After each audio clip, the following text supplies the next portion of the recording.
fathers, but also all of our men, because at Max Life, you can bring them straight out. Will, that's fine, thank you.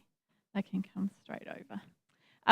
At Max Life, we celebrate all the men on Father's Day because, and we do the same on Mother's Day, we celebrate all the women because we really believe that whether or not you are a father, whether or not you have children, you still, as men, have a calling on your life to father this generation.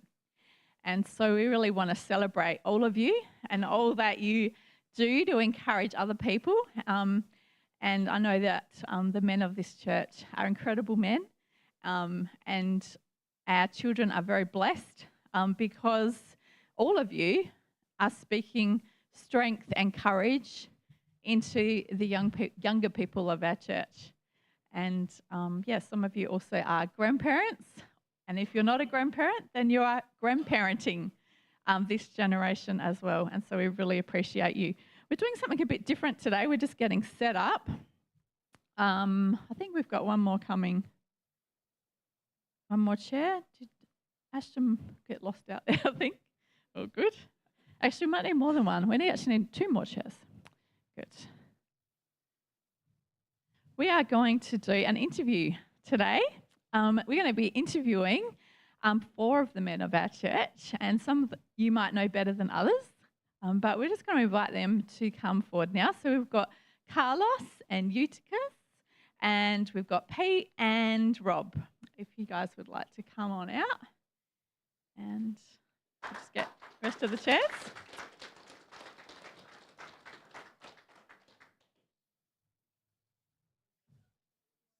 Mm-hmm.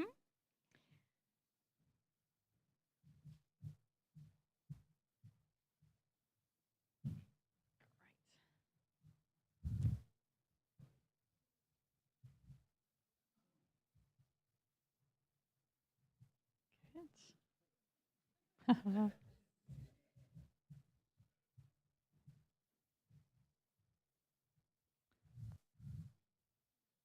Good. Does Paul need someone to look after him? He's a pretty amazing child. He probably doesn't. Keeper will keep an eye on him. That's great. Lovely. I thought you might bring him out. Very good. All right. So first up, let's just find out who we have here. So first up, I'll introduce you to actually the best man in the house.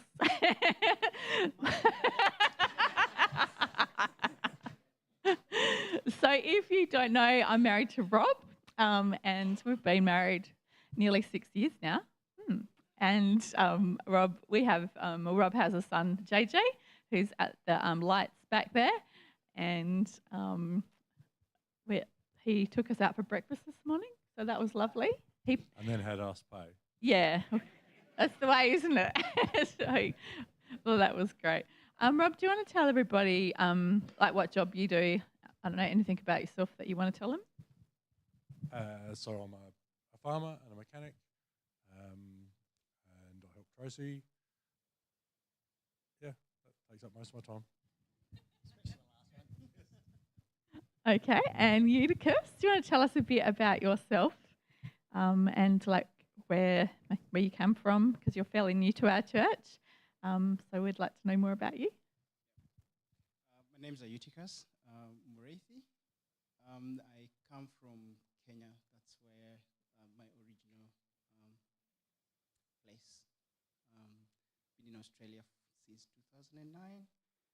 Met Suzanne, who's not with us, in 2021, and we got blessed with PJ. Career-wise, I am an IT professional, so in and out. At the moment, I'm working remote, so that's why I'm around. You're very good at your IT, I think. It's a fairly specialised area, what you do. So, yeah. And do you work for hospitals? Is that what it is? Yeah, in medical. In the medical field with the IT systems, I guess. Yeah. Excellent. Cool. I'm Peter. I work on a farm. Been on the same job for the last 23 years. So, that's...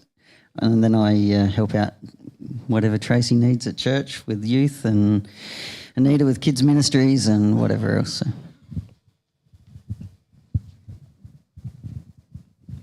Pete's pretty amazing dad of 4 sons.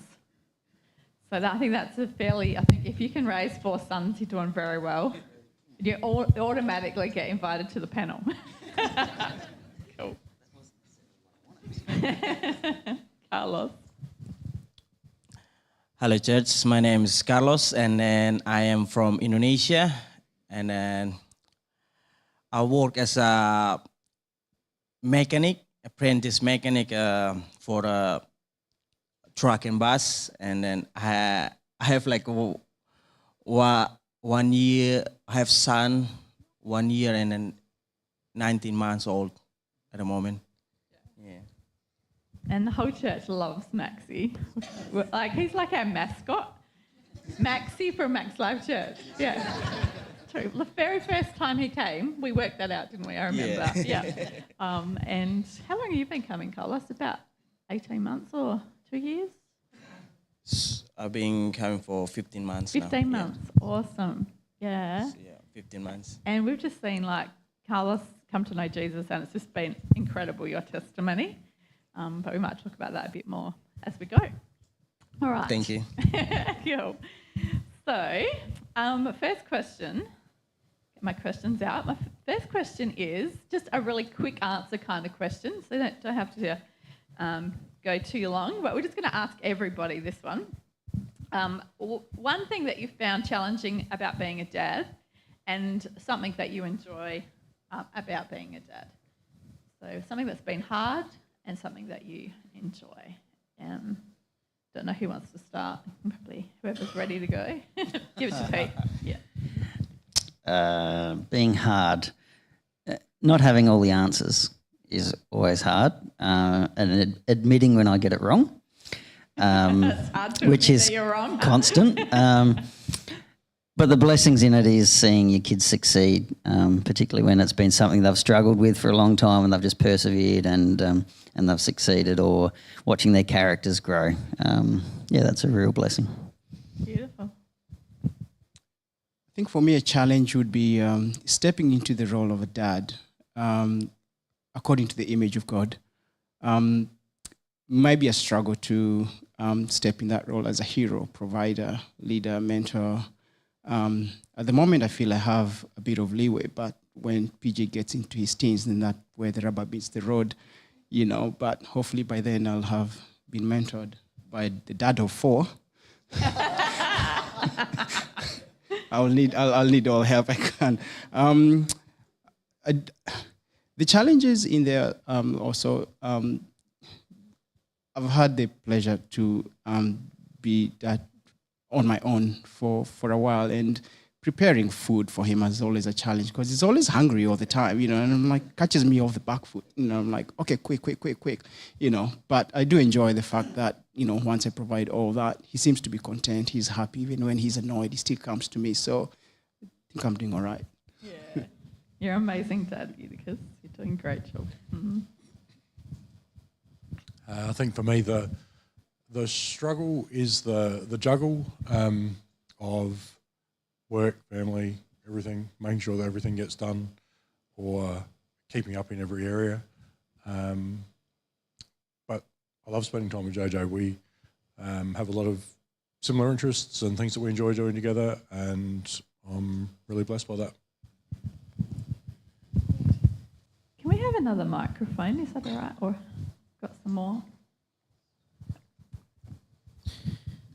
All right, for my side, for the hard thing is probably manage the time with work, and then because especially when I've just become from like a young age, like a young boy become to the father in this age, and then I have to like so much transform in my life without lots of experience, and then without like a family around me when I'm in Australia. So, but thank God I know Jesus, and then like I learned everything, like even like the fire about father and the family. It was like from Bible. I don't know if I didn't come to Jesus, where I gonna talk like leading like my son as a be leader at home.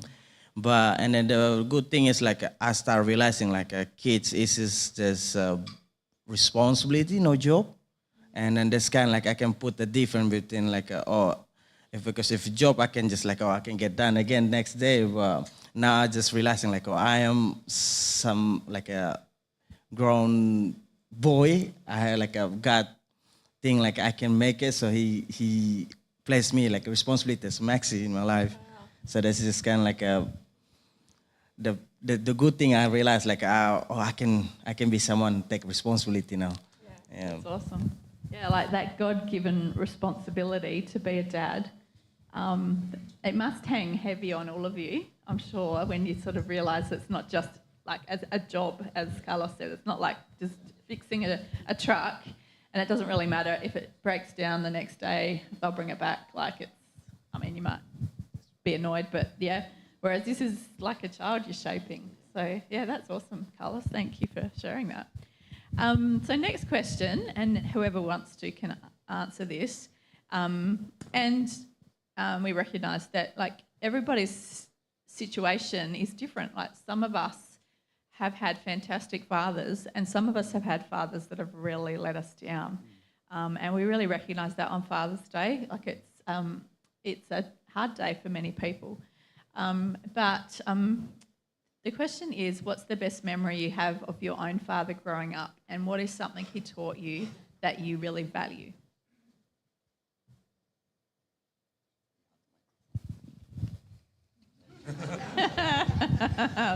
They're quick to give it away. Well, for me growing up, I knew my dad had weaknesses, but in amongst the weaknesses, there were some positive things that he did. I remember one little thing that he did for me when I was a kid, and that always remains with me.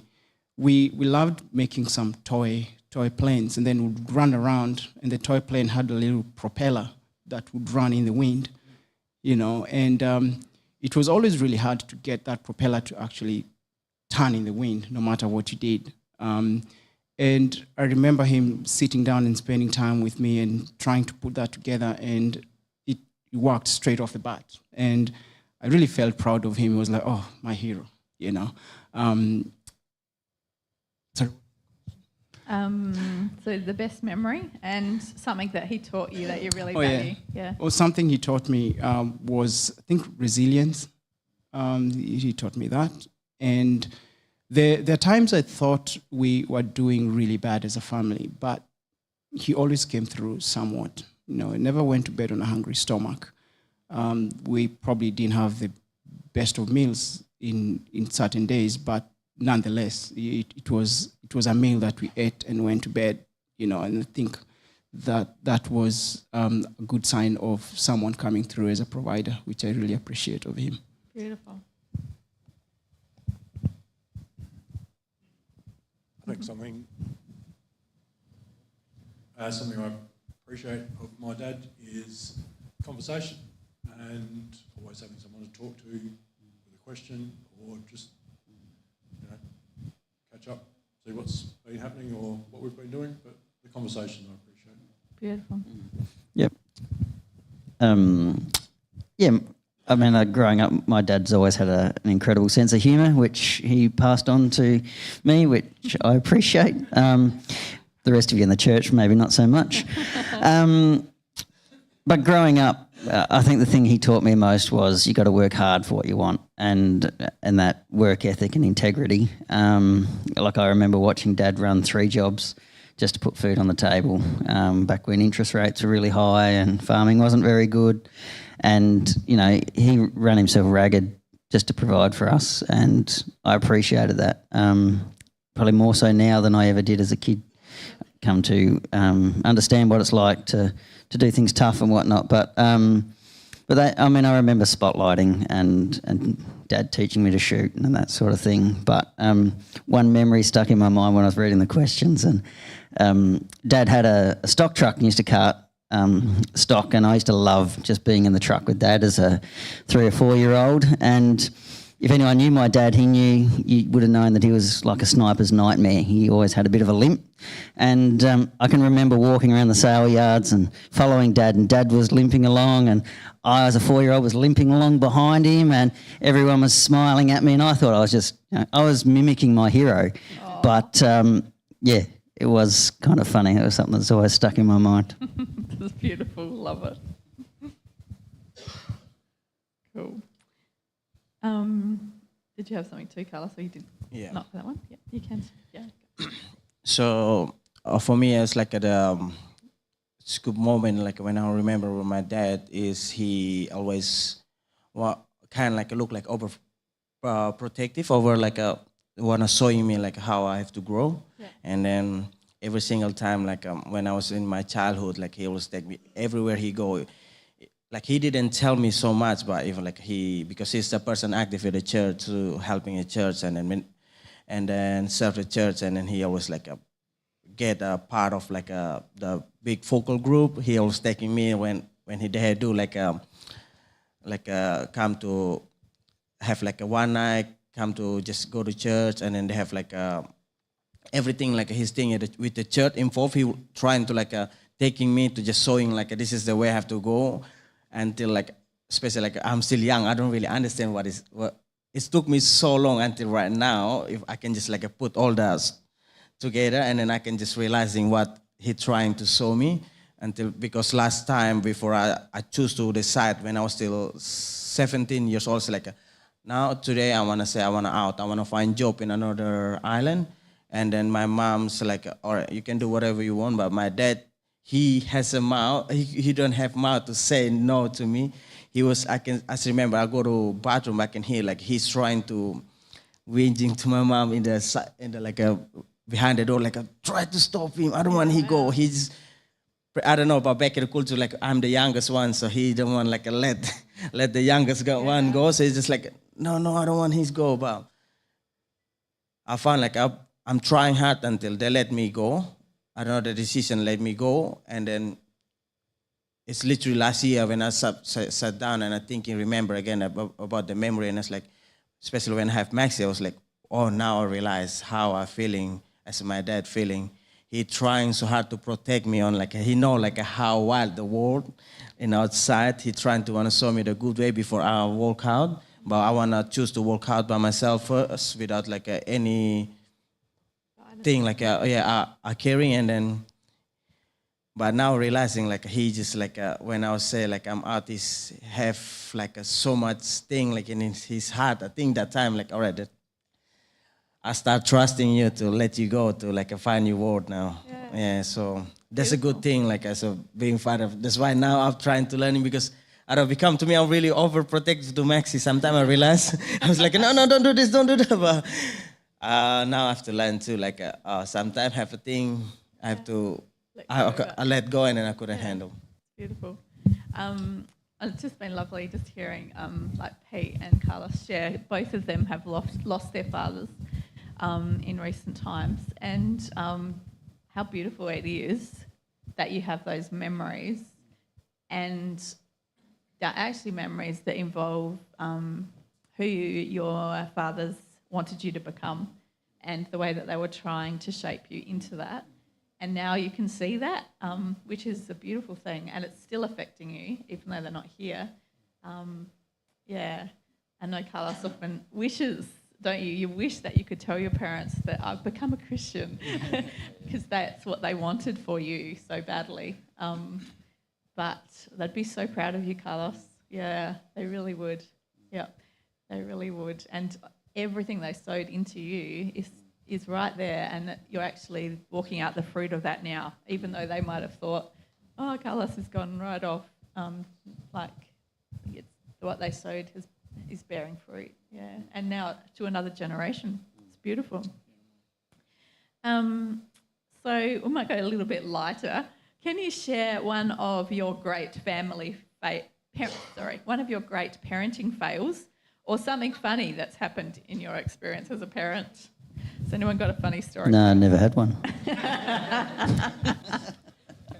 Oh, that's funny. There's so many to choose from.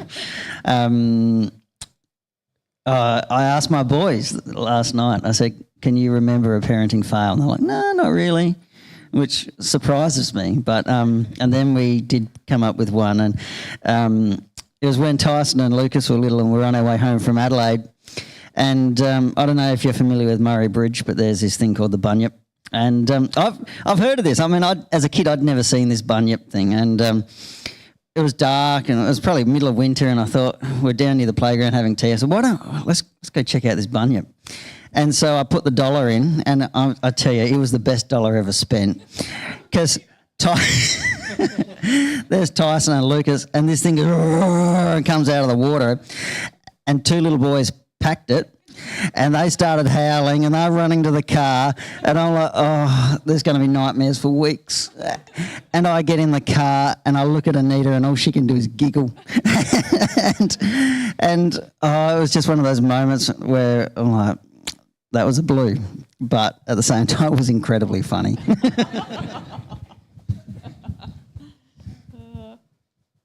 No one else has had any failures? No, don't think so. You will, don't worry.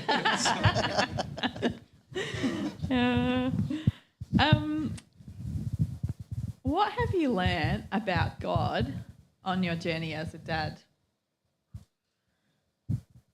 And you probably, I think Carlos already shared, a bit about that, didn't you? Yeah.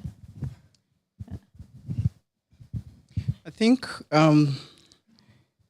being a father has made me realize that God has always had the best of our interest at heart. And when I look at PJ, sometimes I go, sometimes I don't know whether I'm equipped to actually be your best hero, you know. And then I look at the Bible again, especially Matthew 6, you know. God says, look at the sparrows, you know, I feed them. And it is then that I realize, you know, sometimes I don't have to have it all, you know. I don't have to have all the answers. I don't have to have all the money. I don't have to have all the resources. I don't have to have all the knowledge. There's these people who are walking dictionaries. I'm like, this guy will have an opinion about anything. And sometimes it's right. And I go, I might not have that much data in me to actually offload to PJ, you know, but then I know that I can go to God and say, actually, I really don't know how to deal with this. Please help me. And I think, to me, that is my saving grace. Beautiful. Amazing. I take great comfort in the knowledge that Mary and Joseph lost Jesus for 3 days. That means that my parenting ability, you know, is still up there. I think just as Eutychus was sharing, it come to me that knowledge can be learnt, but character needs to be shaped. And it's hard to shape character sometimes, but it's always a challenge, and it's a rewarding to see when their character really does shine through. It's often talked about in Australian media, but probably maybe everywhere, how the male identity and the whole concept of fatherhood is actually being really attacked and eroded by lots of different aspects in our society today. It's a pretty hard gig to be a dad, I think, in today's world, or be a man in today's world, a man of God. What can maybe wives or mums or mates do to try and build up other guys, whether that be their son or their husband or their friend? What do you feel like's helped you? Help the wives, because sometimes it's like men are from Mars, and we're just thinking totally different. What can we do to help you guys? Or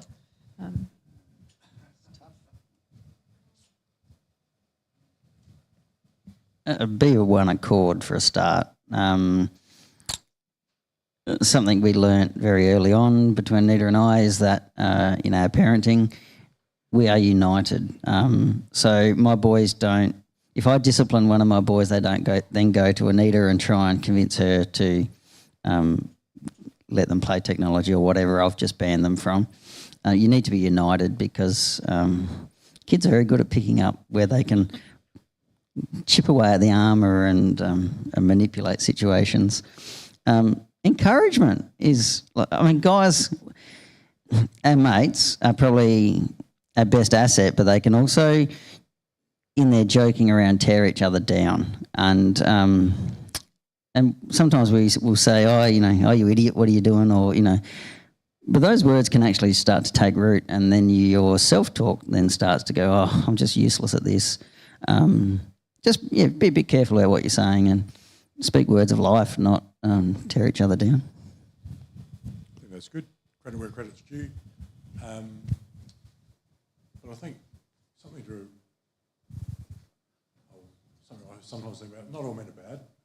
Like everywhere in society, there is a reason for, there's been bad things done by men at times, but it's not by every man, and not every man is a bad person. I think when I read the Bible, the original plan of creation, when God created man, he created man with the purpose for man to be able to worship and have a relationship with God. And I think that's one area where I think we probably have stepped away. And we need to inspire. I think the two words I got was inspire, then confidence.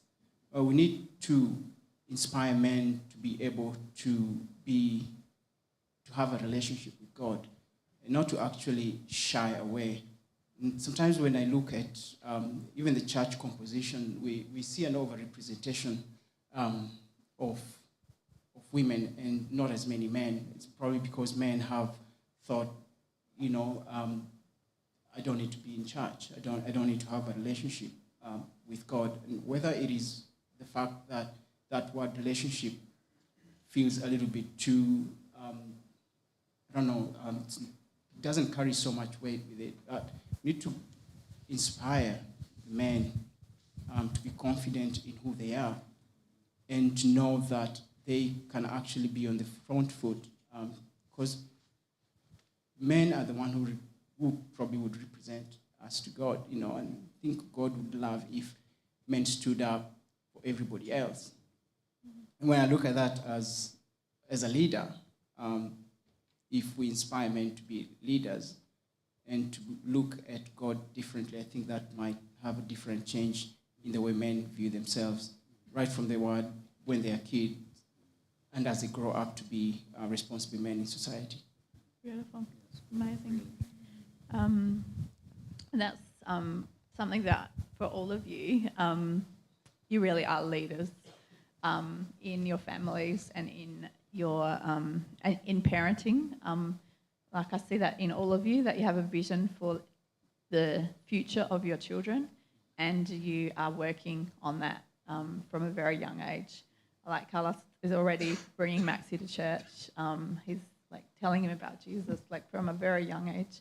And I know like Pete and Rob, like they do devotions with their sons every night. They're praying. I know Rob, every time he drops JJ off at school, they pray together in the car. And that is, it's showing your sons that God is important, that I as a man believe in God. You're teaching them like a faith, the kind of faith a man can have. And yeah, I really admire all of you for that. Like you can see how important your faith is, and you're teaching your children, and you're also teaching other men that too, and you all do that as well, that you all are mentoring other men in our church, just through your friendships and who you are, which I think is really important, yeah. So yeah, I loved who said about encouragement? Was that Pete? Yeah, picking up on that. But I think often society is discouraging, yeah, towards males. It's always the joke on the ad is that the guy's Always weak and lazy, or on the soapies it's always the guy in the family who is irresponsible, or that he's the one you laugh at, and it's terrible, like, because that wasn't that's not God's picture of who you as men are, and so we want to really speak life into you. We believe in you. And society's made that acceptable. Yeah. But if you change that to a female, there would be absolute riots in the streets. Exactly right. And that's what it would probably be frustrates me as a male. Sexist then, wouldn't it? Yeah. Yeah. It's the double standard. So we've got to be careful that we don't take that on and reflect that, because kingdom culture isn't like that. So I think as women, I think one of the greatest things we can do for our sons and our husbands is, instead of nagging, speak encouragement, and just feed encouragement, and not just shallow encouragement, but really noticing what a guy is doing that is great, and really encouraging them over and over and over, because I think society is trying to there's a deficit, I think. Like, society is a deficit of belief in themselves. Society's telling our boys that they are weak, and I think all of us need to speak into them that they are strong, that they are godly, that they are leaders.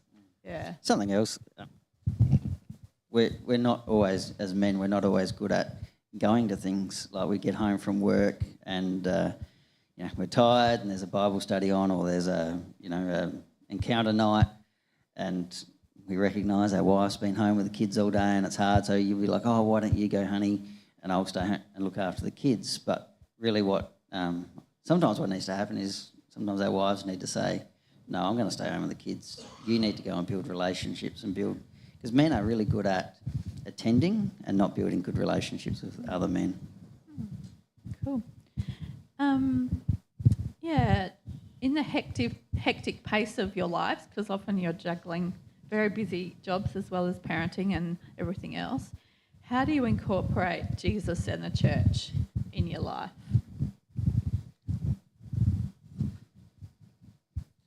I think that's, Tracy partly said that before, but so making the time to, of a night, if we've got time, we read a devotion, but we always pray, making sure, or things like on the way to school, Jojo and I pray about our day and praying for people who are in need, or remembering God in all of those times. And I think that's one of the things that Jojo and I do, or we've done as a family, that keeps God at the centre and keeps us focused where our focus needs to be, rather than on the trouble or the drama of day to day, but we keep our focus on God and have that as the start of our day. I think for me, I'm trying to be very mindful in terms of the structures that I have around my life. Sometimes I've always thought that, for me to feel as though I've spent quality time, I have to stop, turn off everything, be in a quiet place, have my Bible, and just be in that zone for, say, however many hours. But it doesn't always work. So for me, it's now to incorporate little things like I am grateful for the day. So as I'm going around my day, I'm thinking of the services I'm doing, or the actions that I'm doing at the time, as acts of worship. So if I'm cooking and I remember maybe I haven't prayed for a while, I'll say, thank you, Jesus, for you've enabled us to have this enjoyable day, or to have this opportunity to be here. So I really thank you. And that way I'm really incorporating a few moments to just pause and reflect. And I think that way, I feel as though I'm doing something. I'm not really detaching myself from who I am as a Christian, as a child of God. Sometimes I'll play worship music at home, and sometimes it feels as though I'm still one, or if there's a sermon, I'll have a sermon playing in the background or worship music. So that feels as though I'm still plugged in.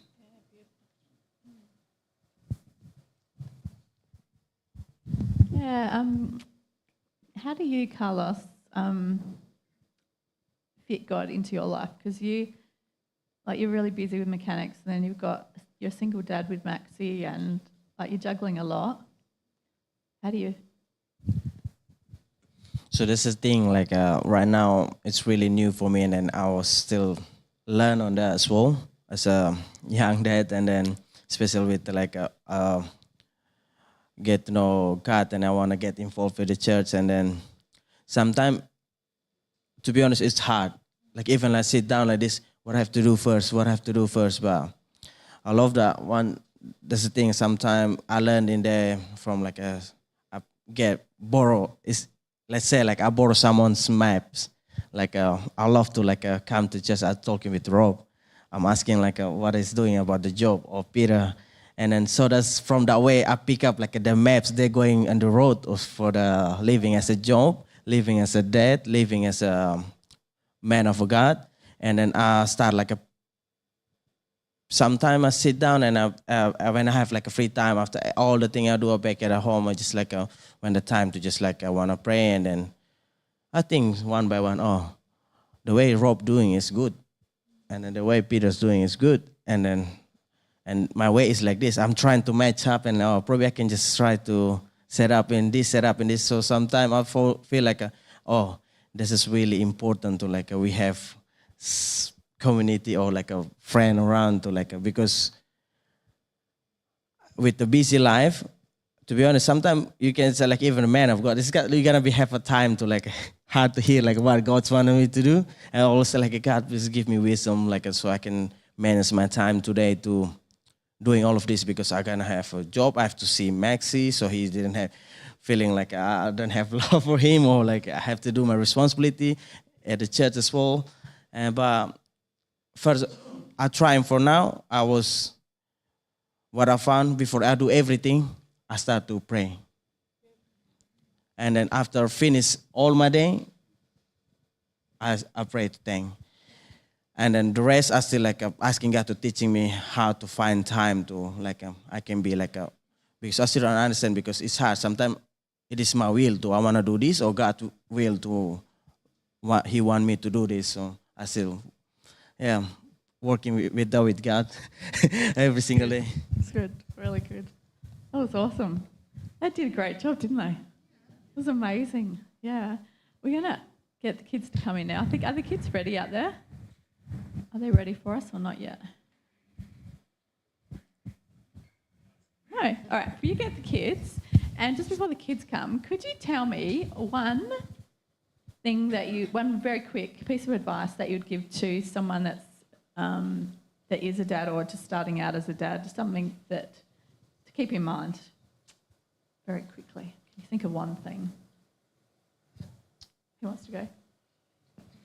Follow through on what you say. So if you're disciplining your kid, you don't just let it slide and go, it's okay. You follow through. Consistency builds an atmosphere where kids know what's acceptable and what's not within your family. I think that's really important.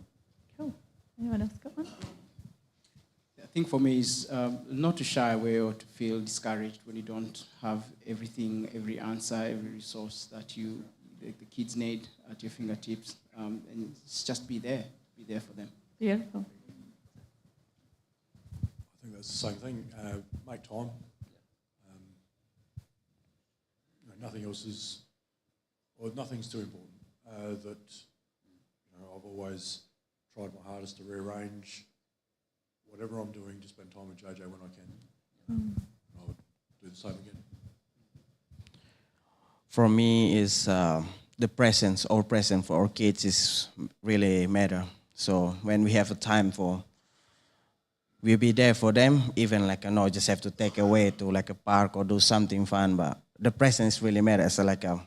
when we had a hard time, I learned from we need like a God's presence on us for being like a peace and joy. So I learned from that. Like our kids like really need our presence well with them. So Beautiful. I love that, Carlos, that you say, I learnt this from God, and now I'm learning you're really learning how to be a dad from God, your relationship with God. I love that. It's beautiful. I have one more. Yeah. Tell your kids you love them. Don't just assume that they know. I think that's a really important one. Very good. Well, that was awesome. Thank you guys for being so honest and vulnerable with us. Let's give them a huge hand.